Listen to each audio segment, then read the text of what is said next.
नमस्कार, मैं रुबीना सैफी। आप देख रहे हैं द इंडिया न्यूज। आइए नजर डालते हैं इस वक्त की कुछ ताजा खबरों पर। मैं सबसे पहले दाद देना चाहती हूँ इस बिल के टाइमिंग की कि अभी ईद की रौनक बुझी भी नहीं थी और हमारी जड़ों पर एक नया फरमान लाया गया। पहले उत्तर प्रदेश में मुसलमानों को नमाज पढ़ने पर रोक लगाई और फिर सौगात में ये बिल लाया गया। निसार में तेरी गलियों पे है वतन, जहाँ चली है रिवाजो गैर कि कोई ना सर उठाकर चल सके।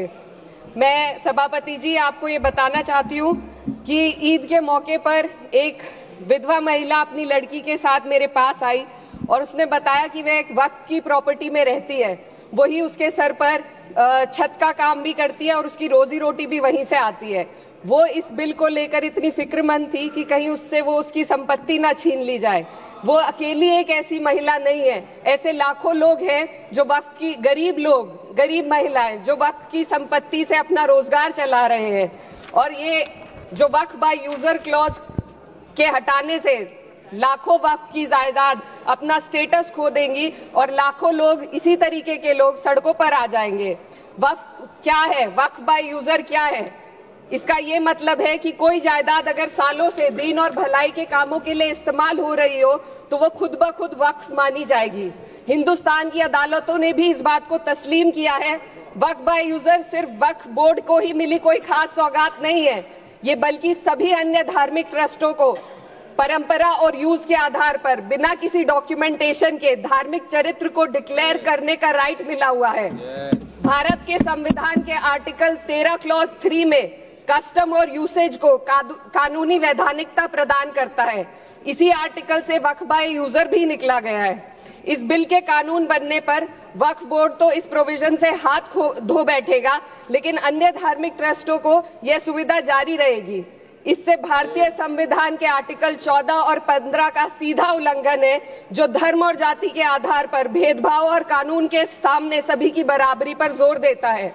मैं इसके साथ ये भी कहना चाहती हूँ कि सत्ता के लोग जो एक दूसरे की पीठ थपथपा रहे हैं कि वक्फ बाय यूजर का जो अमेंडमेंट इन्होंने दिया उसको एक्सेप्ट कर लिया गया है, लेकिन इनकी शरारत यह है कि उसके साथ ही एक ऐसा प्रोवाइजो इसमें शामिल किया गया जिसके आधार पर यह कहा गया है कि अगर कोई भी वक्फ की संपत्ति विवादित हो तो वो अपना वक्फ स्टेटस खो देगी।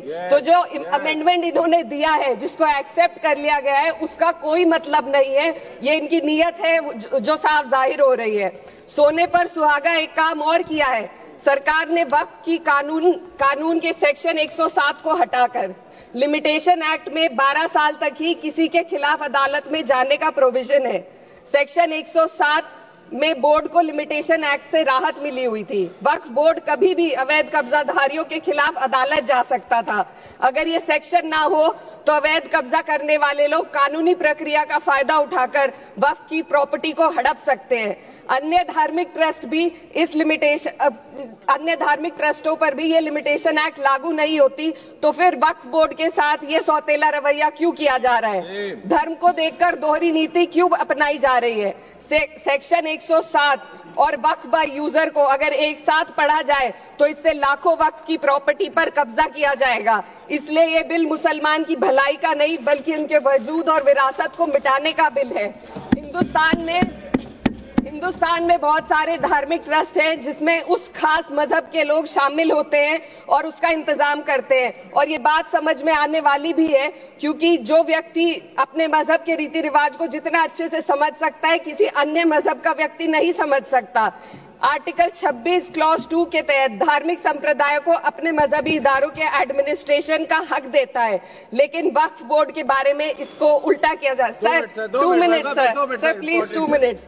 सरकार इसे एक सेक्युलर बॉडी मान रही है और इसमें गैर मुस्लिमों को शामिल करने की बात कह रही है। आपके मुंह से सेक्युलरिज्म की बात सुनकर अच्छा लगा, लेकिन अगले ही पल ये भ्रम टूट जाता है, क्योंकि आपको सिर्फ दान देने के लिए प्रैक्टिसिंग मुस्लिम का आपने क्लॉज डाला है, लेकिन बोर्ड में बैठने के लिए मुस्लिम होने की कोई आपकी क्लॉज नहीं है। तो इससे आपकी जो दोहरी नीति है वो साफ जाहिर होती है। ये वही सरकार है जिसने राम जन्मभूमि ट्रस्ट में ये लिख दिया कि जिला अधिकारी भी अगर होगा तो हिंदू होना चाहिए। कोई मुझे बताए कि वहां पर सेक्युलरिज्म का रस क्यों नहीं घोला गया।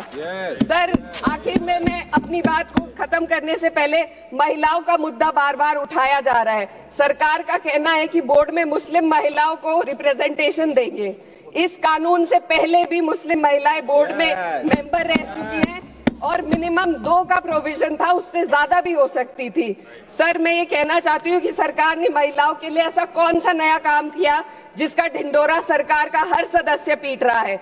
इस बात की तायीद अगर आपकी तरफ से कोई मुस्लिम महिला करती तो हम उसका यकीन भी करते, लेकिन अफसोस आपकी इतनी लंबी कतार में एक भी मुस्लिम महिला नजर नहीं आती है। सर, मैं खुद एक मुस्लिम महिला हूँ, मैं सिर्फ मैं माइनॉरिटी महिला हूँ। इस सदन में हम सिर्फ 2 महिलाएं हैं और उस नाते से मैं ये बात कहना चाहती हूँ कि इस बिल के माध्यम से मुस्लिम महिलाओं को कुछ नहीं मिल रहा है। ये हमें कुछ नहीं देना चाहते, सिर्फ टोकनिज्म हमारे नाम पर बनाकर एक नैरेटिव मीडिया में चलाना चाहते हैं। तो ये बिल मुसलमान की भलाई का नहीं, उनकी पहचान को मिटाने का है। सर, अंत में मैं बस यही कहना चाहती हूँ कि कागजों की कैद में बस नाम रह जाएंगे, वो जो हमारे थे सिर्फ दावे में रह जाएंगे। इस बिल के द्वारा मीठी ईद के जायके को कड़वा करना ये